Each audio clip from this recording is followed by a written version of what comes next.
Oi, gente, eu sou a Duda e hoje nós vamos conversar sobre as leituras do mês de outubro.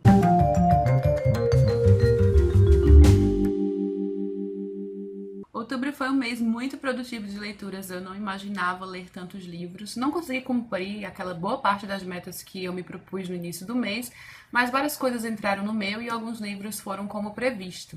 Eu vou começar falando dos livros que eu li no Kobo, porque eu sempre esqueço. Se eu começar o vídeo com os livros físicos, eu vou acabar esquecendo dos livros digitais. Sempre acontece isso comigo. Então, no Kobo, a primeira coisa que eu li foi um conto que eu já tinha há um tempão, que era um conto grátis do John Boyne, o que se chama Dia de Folga. Eu nunca li nada do John Boyne, então eu comecei a ler este conto porque era rapidinho, só pra ter uma ideia das coisas que ele escreve, assim, da narrativa. E ele é um conto que se passa num campo de batalha, não especifica se é na Primeira ou na Segunda Guerra Mundial, e é no período do Natal. Talvez eu devesse ter lido no Natal pra entrar mais no clima, mas sabem que eu já tô meio no clima de Natal aqui, né? Dá até pra ver a árvore aqui atrás e na sala tem outra. Então, né? Mas foi em outubro, no começo de outubro que eu li esse. Vai trazer toda essa melancolia de uma época natalina num campo de guerra, então mostra, assim, essa questão do sofrimento. Ele foca num soldado que começa a pensar na sua casa, nesse período em casa. Só que é um conto muito rapidinho e eu acho que o fato de eu ter lido tantos contos no campo de batalha, no Contos Completos de Tolstói, influenciou um pouco o meu envolvimento nesse, porque eu acho que esse deixou um pouquinho a desejar. É muito rápido, ele não desenvolve muita coisa ali, mas assim, tem potencial. Eu fiquei curiosa pra ler outras coisas do autor e eu gostei de como ele trabalhou isso, né, nessa questão natalina, assim, desse sentimento que vem com o Natal, num campo de batalha, assim, com muita coisa ruim acontecendo ao redor. Um período especificamente mais difícil, né, que é quando todos deveriam estar em casa, com suas famílias e tudo mais. Então eu achei interessante, mas assim, mais ou menos, sabe? Eu preciso ler outras coisas do autor. Outra coisa que eu li no Kobo foi um romance de época, Pecados no Inverno, da Lisa Kleypas, que é o terceiro volume da série As Quatro Estações do Amor, que se chama The Wallflowers em inglês. Eu estava curiosa para ler este livro porque eu li os dois primeiros, eu gosto muito da narrativa da Lisa Kleypas. E o mocinho deste livro é o vilão do livro anterior, então eu estava assim empolgada pra ver como é que a Lisa ia desenvolver isso. Eu achei o livro legal, eu achei o casal fofo e com química, mas assim, eu creio que foi tudo muito fácil, ele fez uma coisa muito odiosa, assim, no final do livro anterior, assim, dá uma raiva tão grande, e neste livro ele nem parece a mesma pessoa. Ele é todo fofinho e tal, é como se, sei lá, a personalidade fosse um pouco modificada. Foi tudo muito fácil, sabe? Desde o início ele se mostrou meio que um cavalheiro. E não acho que essa transição foi, assim, da forma como eu estava esperando. Eu esperava, assim, mais percalços, tentativas de se redimir. E não precisou de muitas, porque eles se apaixonam. Eles não se apaixonam super rápido, que acontece nesses livros, e eu achei isso legal. É uma coisa que é mais desenvolvida, justamente por ser um casamento por conveniência desde o início, né? Que ela está precisando se casar com alguém. Eu gosto da personagem da Ivy, ela sempre foi a mais tímida, mas ela se mostra, né, com vontades, ela vai atrás e quer mudar a sua vida e vai procurar o que é melhor para si. Ele também não tem muita presença de outras pessoas, foca muito no casal. Isso eu gostei mais nos livros anteriores, por não ser essa coisa assim mais única neles dois, sabe? Mais romântica, como esse aqui. Olha, no retrospecto, eu gosto mais do primeiro livro. Ainda que a personagem do primeiro livro não seja tão, assim, fácil de gostar de início, mas é justamente isso que eu acho legal. Eu acho que ela foi mais desenvolvida, assim, o progresso dela foi mais perceptível, e eu adoro o protagonista do primeiro livro, que é o Simon Hunt. Ele é o meu protagonista favorito dessa série. Eu gostei do segundo, mas eu também mencionei com vocês em vídeos de leituras do mês que também deixou a desejar, e o terceiro é o meu menos preferido, mas ainda assim é muito bom, porque a narrativa da Lisa Kleypas é ótima. Ela é como a Julia Quinn, me agrada muito, assim, ao longo da história. Eu acho tudo muito fofo e delicado, enfim. Então, é um livro legal pra quem gosta de romances de época. Eu só não achei tudo isso. Eu achei que seria um pouquinho melhor, mesmo nesse quesito clichê que todos nós já sabemos o que vai acontecer. E o último livro que eu li, que na verdade é um conto também, foi O Adulto, da Gillian Flynn, que é um conto que faz homenagens a histórias clássicas de terror. Eu achei isso bem interessante. Eu não sabia muito bem o que esperar desse conto. Ele começa de uma forma não convencional, a trazer essa protagonista meio que um farsante, né?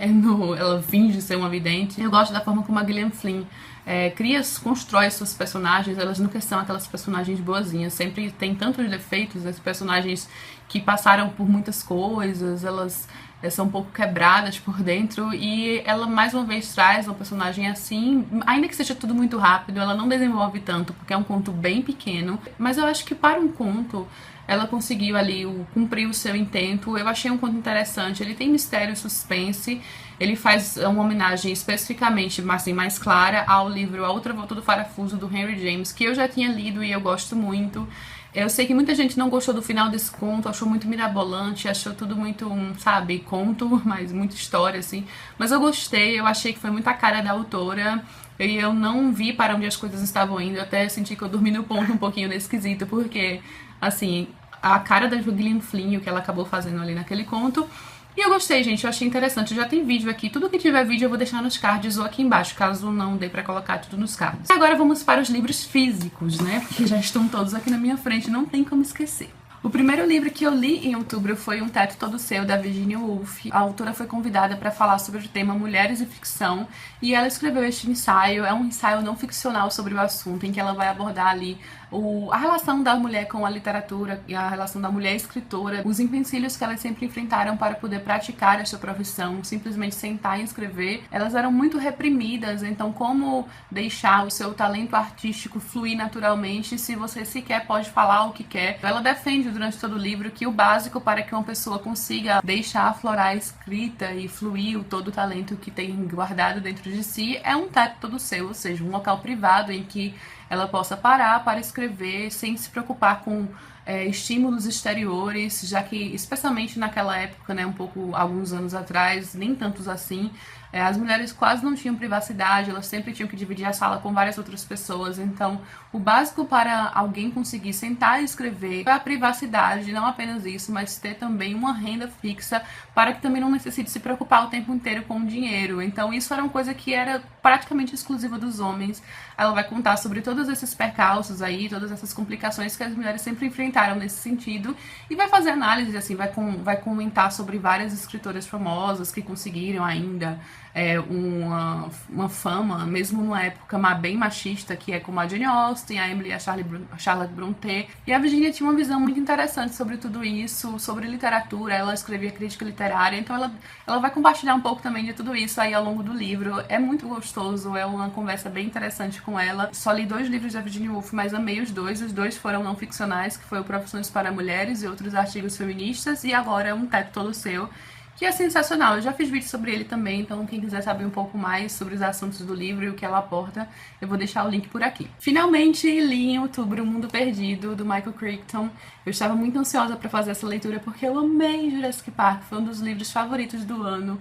E por mais que eu achasse que eu fosse gostar, eu ainda me surpreendi com o quanto este livro é legal, porque eu não gosto muito do filme de O Mundo Perdido. Eu lembrava de não gostar do filme, eu acabei assistindo de novo depois que eu li, e não tem nada a ver com o livro, é muito distante, assim, até a abordagem, a base, assim, do livro, a essência do livro é completamente modificada.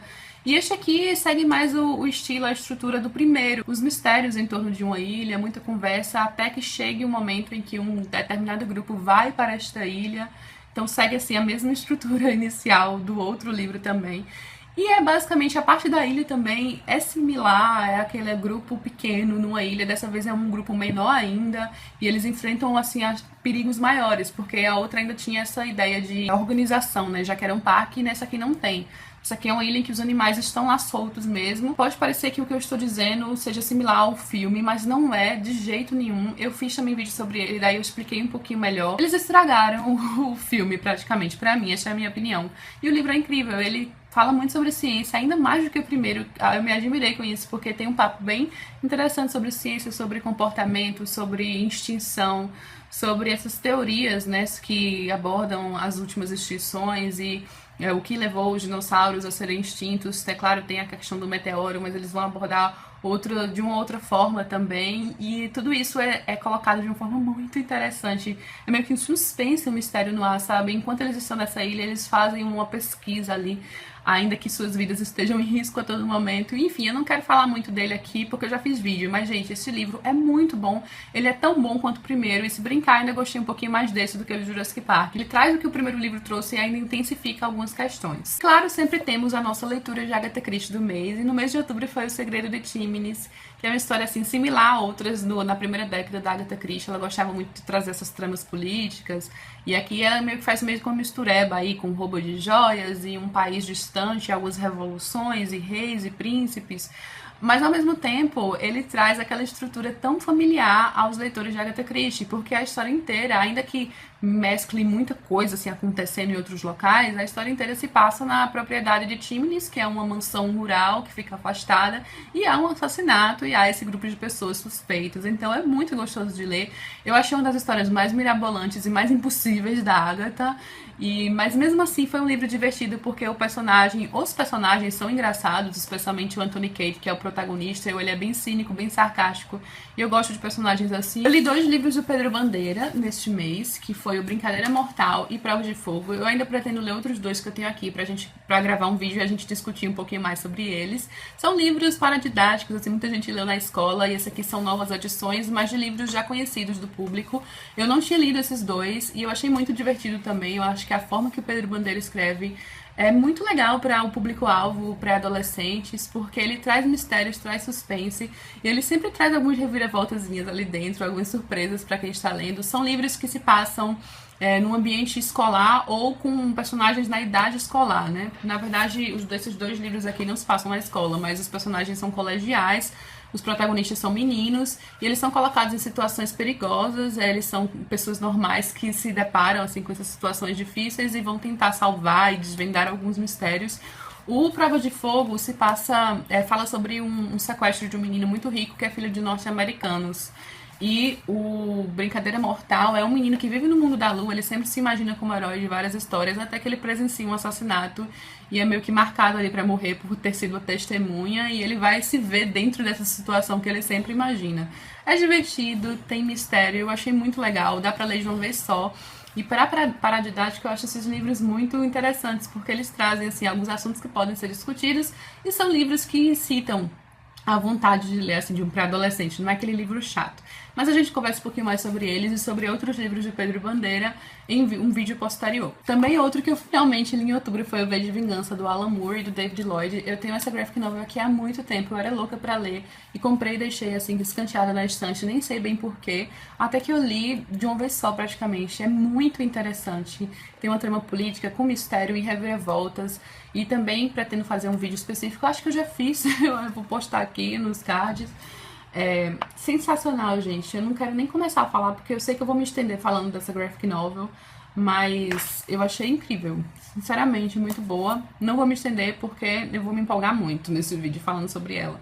Mas a trama por trás do V de Vingança, eu acho que é bem pertinente até para qualquer período, né? Já que vai falar sobre um grupo fascista, né? Esse governo totalitário que toma posse de tudo e quer mandar na vida das pessoas. Enfim, podemos conversar mais sobre ele no vídeo específico, que eu acredito que eu já vou ter postado, mas se não, ainda vai entrar. Acho que já vai ter entrado. Também foi releitura em outubro, O Jogo do Anjo, do Carlos Ruiz Zafón. Eu vou reler todos os livros da série O Cemitério dos Livros Esquecidos, já que o quarto está prestes a ser lançado. Será lançado agora em novembro lá fora, aqui eu não sei bem quando.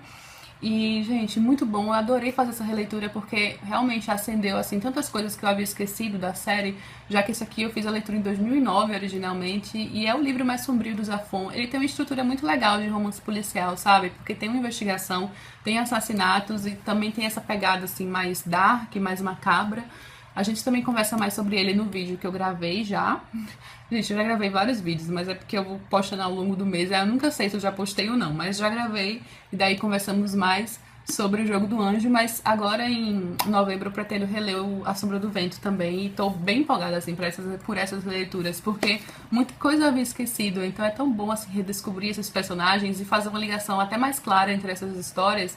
Já que quando eu li uma e outra, foram com alguns anos de distância, sabe? Eu acho que A Sombra do Vento em 2008, esse em 2009 e O Prisioneiro do Céu em 2012. Então, assim, a gente até acabava não fazendo tantas ligações que deveriam ter sido feitas, mas pela distância da leitura. Então, é muito bom ler um depois do outro, porque você tem uma visão muito mais clara da história, das coisas que estão interligadas, porque nessa série está tudo interligado. E também li, em outubro, algumas graphics de Tintin.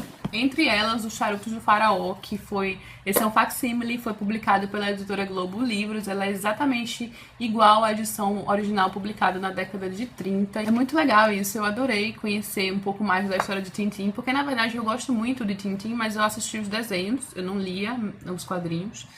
E eu achei, O Charutos do Faraó, eu acho que é a terceira na ordem da série do Tintin. Eu não tinha solicitado o Tintin na América, nem Tintin no Congo, porque eu sei das controvérsias, o pessoal fala do preconceito, assim, colocado nessas histórias por conta da época. O próprio autor até mudou, assim, disse ter mudado de opinião e se arrependido, não concordava mais com a forma como ele expressou algumas coisas naquelas histórias. Acabei pulando pra terceira, já que eu não sabia de nem nada em cima dessa aqui. E eu gosto muito dessas tramas que se passam no Egito, Faraó. Eu confesso que eu achei essa aqui um pouco confusa, muita coisa assim, mirabolante. Mas do meio pro final ela fica melhor. E a gente vai conversar um pouquinho mais sobre ela num vídeo específico. Mas aí eu aproveitei também para ler outras duas histórias do Tintin que eu tenho aqui, essas publicadas pela Companhia das Letras. E essas são coloridas, porque já é uma edição que eles coloriram e tudo mais. E faz parte da mesma série, tanto que aqui atrás tem, né, o Charutos do Faraó, como a terceira história, e o Ídolo Roubado, que é essa aqui, fica bem aqui. Então ela é só duas depois, né, do Charutos do Faraó. E a última que eu li foi Tintin e os Pícaros, que é uma das últimas da série. E curiosamente é a que eu mais gostei, né? Eu acho que também pelo autor ter já praticado tanto as histórias, mas o Ídolo Roubado é muito legal. E eu dei muita sorte, porque na época, faz alguns anos que eu comprei essas duas graphic novels, e na época eu comprei assim, na doida. E essa aqui tem uma ligação muito grande com essa aqui, que é Tintin e os Pícaros. Alguns personagens que voltam nessa aqui, e até alguns cenários na América do Sul, na selva aí com uma tribo de índios, enfim, elas têm uma ligação com a outra e eu não sabia disso quando eu comprei. E é isso, essas foram as leituras do mês de outubro, muita coisa, né, como vocês viram, foi um mês bem legal, ainda que eu não tenha conseguido cumprir boa parte daquelas metas que eu me propus, algumas coisas vocês perceberam que saíram como previsto. Então esses foram os livros, mais os livros digitais. Agora eu estou dando mais atenção ao meu Kobo, que ficou parado por tanto tempo. Eu espero que vocês tenham gostado. Deixa aqui embaixo o que vocês andam lendo nas últimas semanas, no último mês. Se você ficou curioso por algum desses livros específicos, confere os links, porque já vai ter vídeo sobre eles. E se não tiver, ainda vai sair. Então fiquem ligados aqui no canal, se inscrevam no canal para receber sempre as atualizações. Curte o vídeo aqui embaixo caso tenha gostado. Beijos e até a próxima.